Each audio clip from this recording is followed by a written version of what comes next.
Today's baseball that millions passionately follow and that fills stadiums today actually traces its roots to a simple action from thousands of years ago. Pick up a stick, throw a ball, and then run. This basic motion appeared in different cultures under various names.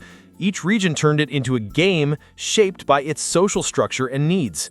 The desire to play is as old as humanity itself. Archaeological findings show that balls and sticks were used as tools for entertainment, education, and competition even in the earliest civilizations. From Mesopotamia to Mesoamerica, from China to Northern Europe, ball games emerged in diverse forms across the globe. The need to play, a universal instinct. The human tendency to play is not exclusive to children. For adults as well, games have served as tools to strengthen community bonds. Anthropologists define the functions of games in three main categories. 1. Entertainment and leisure. 2. Physical and mental training. And 3. Establishing social hierarchy within communities. Games combining sticks and balls often fulfilled all three roles simultaneously. They developed physical agility, quick thinking, and strategic decision-making skills. Geographies and games, the same idea everywhere. Archaeologists have discovered small leather balls in Egypt dating back to around 2000 BCE. These are believed to have been used in games played by both children and adults. In Mesoamerica, the Maya civilization had a more structured approach. Their games, known as pac-to-pac or juego de pelota, used heavy rubber balls and were played in special stadiums. Players used their hands and hips to keep the ball in play. Some of these games were tied to religious rituals, and legends suggest that losing teams were sometimes sacrificed. Even Norse mythology mentions ball games. Among the Vikings, Knut Lake was a rough contest played with sticks and balls. Its rules were flexible. Sometimes it was purely for entertainment, but it could also spark intense rivalries between neighboring villages. Sticks and balls. Why this pair? Hitting a ball with a stick fits perfectly with human physiology. It enhances hand-eye coordination, requires physical strength, and demands intense focus. This is why games that seem to have emerged independently in different cultures may actually share a common origin and a biological need. Moreover, sticks and balls were materials easily found in every society. A simple tree branch and a round stone were often enough to meet this need. Conclusion: baseball is not a beginning, but a continuation. Baseball is a modern reflection of humanity's universal instinct to play. From ancient times to today, the combination of stick and ball has been part of entertainment, competition, and even ritual. Humanity's fascination with bringing together a stick and a ball is more than just simple fun. It's a cultural bridge across civilizations. Next in this journey is a game from the Han Dynasty in East Asia, considered one of the predecessors of baseball, daju. In the era when China stepped onto the stage of history under the Han Dynasty, a sound echoed through the crowded streets of its cities: the sharp crack of sticks striking balls. This sound was not only a sign of entertainment, but also reflected the empire's physical culture, social interaction, and even military discipline. The game was called daju. Even today, archaeologists and sports historians debate whether daju might have been an early inspiration for baseball. The Han Dynasty, 206 BCE to 220 CE, the era of daju. The Han Dynasty was one of the brightest periods in Chinese history. In the imperial capital, wealthy courtiers and aristocrats gravitated toward physically demanding, skill-based games during their leisure time. Among these pastimes, daju stood out as a favorite. Literally meaning big ball game, daju was played with wooden sticks. Players would strike a ball, either placed on the ground or tossed into the air, while trying to prevent their opponents from scoring. The game is first mentioned in Chinese literature in the Han Shu, the Book of Han. These records reveal that dazhu was not merely a physical activity, but also a marker of social status. The elite and soldiers played it to showcase their skill, agility, and courage. The rules and playing style of dazhu were not strictly defined and often varied by region. However, certain common features were observed. The game was played in a large open area. Players were divided into two teams. The objective was to hit the ball as far as possible with the stick and help runners reach designated points. The opposing team tried to catch the ball in the air or retrieve it from the ground to prevent the scoring. This structure closely resembled an early version of the hit-and-run strategy found in modern baseball. Dazhu was more than just a sport, it was a social event. Crowds would gather during games and streets would fill with spectators. Some large tournaments organized within the empire even carried the weight of political spectacle. Women also occasionally took part in the game. During palace festivities, they joined dazhu matches and performed for onlookers. Compared to other societies at the time, this reflected a remarkably progressive social dynamic. Another significant aspect of dazhu was its use as a tool for military training. Chinese commanders encouraged their soldiers to play the game to improve hand-eye coordination and sharpen reflexes. Quick movements, focused targeting, and strategic teamwork were all critical skills on the battlefield. Some historical records even mention that dazhu practice was mandatory for certain military units. In this sense, dazhu was not merely a pastime, it became an integral part of the empire's defense system. Daishu itself was not directly exported. Similar games emerged in regions within China's cultural sphere of influence. Korea's gukgung, Japan's kemari, and polo-like ball games in Tibet all shared similar stick-and-ball dynamics. These games serve as important examples of how Asian cultures engaged with the stick-and-ball concept, helping us understand the universal roots of what would eventually become modern baseball. The decline and legacy of dazhu. In the Tang Dynasty, dazhu gradually lost its popularity, giving way to more sophisticated arts and entertainments.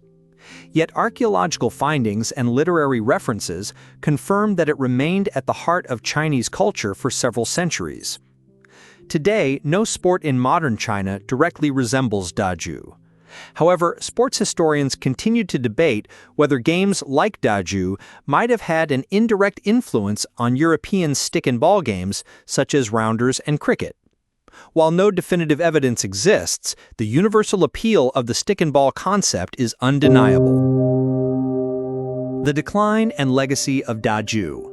In the Tang Dynasty, dazhu gradually lost its popularity, giving way to more sophisticated arts and entertainments.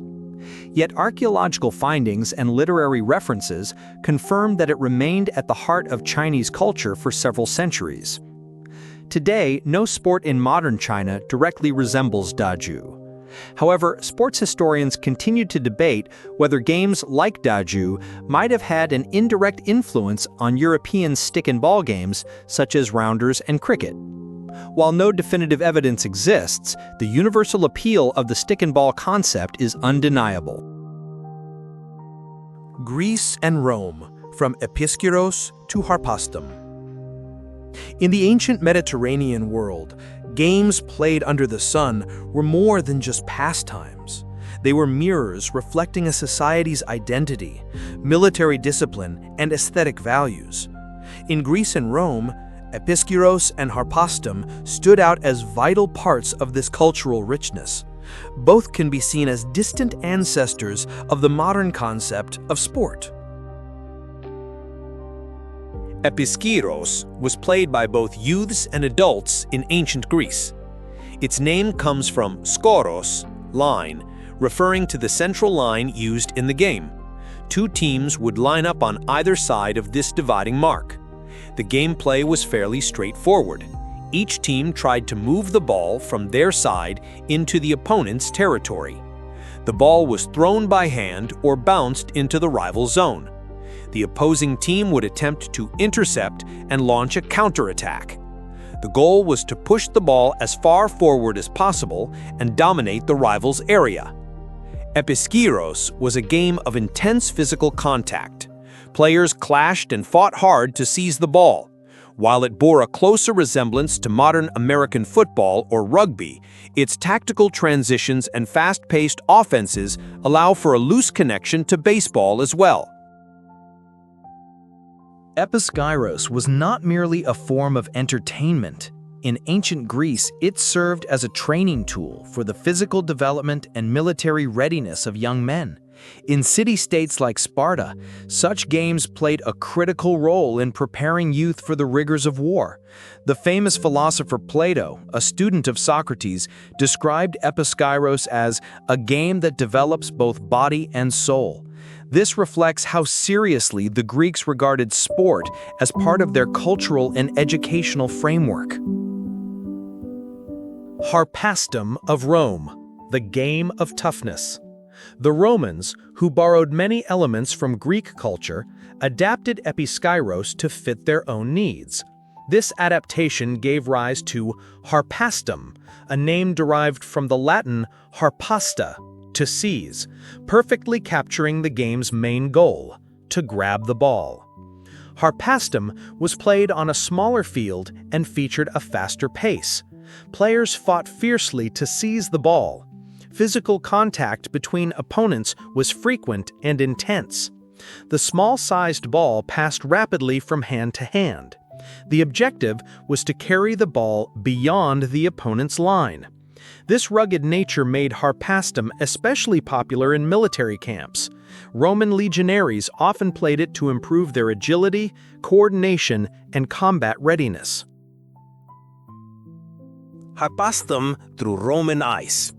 The famous Roman writer Aulus Gellius described harpastum as a game where a small ball is kept in constant motion, testing agility, speed, and endurance.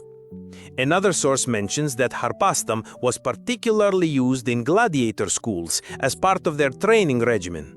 This highlights that the game was not merely for amusement, but also served as a preparation tool for fighters, honing their physical and mental combat skills. Similarities between Episkiros, harpastum, and baseball. Although neither Episkiros nor harpastum can be considered direct ancestors of baseball, they share several common elements: team-based competition, fast-moving ball play, strategies to penetrate the opponent's zone, player coordination and field positioning. However, there are also clear differences. Episkiros and harpastum were games of constant motion, while baseball combines moments of stillness with strategic plays, creating a unique rhythm of its own. The universal legacy of ancient games. Episkiros and harpastum spread widely across the vast territories of the Roman Empire, inspiring local variations in regions like North Africa, Spain, and Britain. However, as the empire collapsed, these games gradually faded into obscurity. Yet the core idea, controlling a ball to outplay the opponent, lives on in many modern sports. While baseball may not be a direct descendant, it is fair to say it carries echoes of this ancient legacy. Conclusion: the field of strength and strategy. In ancient Greece and Rome, ball games were far more than mere pastimes. They were woven into the military, social, and cultural fabric of their societies. While Episkiros and harpastum were not direct ancestors of baseball, they formed vital links in the collective memory that shaped its spirit. Next, we journey from ancient Europe to the misty villages of England, where a game called stool ball carries the first clear traces of modern baseball. Medieval England's pastime, the rise of stool ball. As the sophisticated games of the ancient world faded, the somber Middle Ages in Europe gave rise to simpler, more community-centered amusements. The shadows of churches, cobblestone village squares, and open fields became the stage for a new game that was equal parts entertainment, competition, and social gathering: stool ball. In medieval England, games were not just for children. For adults, they offered competition, a way to strengthen social bonds, and an escape from the hardships of daily life. But this era came with strict church oversight. Many games were banned for their associations with gambling or violence. Stool ball, however, was often tolerated because it was played on religious holidays and Sundays. Some churchyards even became informal playing grounds, allowing the game to flourish in the heart of the community. The origins of stool ball are unclear, but written records from the 14th century mention its name. The game takes its name from the stool, or small stool or target, that players tried to defend. The basic rules were: one player strikes the ball with a bat. Other players try to catch the ball or hit the stool target with it to score. After hitting the ball, the batter runs around one or more stools and attempts to return to the starting point. Opponents must retrieve the ball quickly to prevent the batter's return. This setup shows a striking resemblance to baseball's core elements: hitting the ball, running, and reaching a safe target. Stool ball in social life. Stool ball was more than a game. It became a means of courtship, community entertainment, and social interaction. During spring festivals, young men and women often played together, and matches sometimes took on a romantic atmosphere. Many literary sources describe stool ball as a favorite pastime of young lovers. Some writers contemporary to William Shakespeare even featured dialogues inspired by stool ball matches in their works. The stool was the centerpiece of the game, not just a target, but a symbol of stool ball itself. Using a portable stool instead of a fixed stick or pile of stones added practicality to the game. This concept of a designated target may have even inspired the modern baseball home plate. The evolution of stool ball. Over time, stool ball developed various regional variations. In some areas, it was played with larger groups. In others, the rules were modified. It became a popular medium for friendly competition between villages. By the late 17th century, however, stool ball began to lose its popularity. Taking its place was a more dynamic and strategic game, rounders.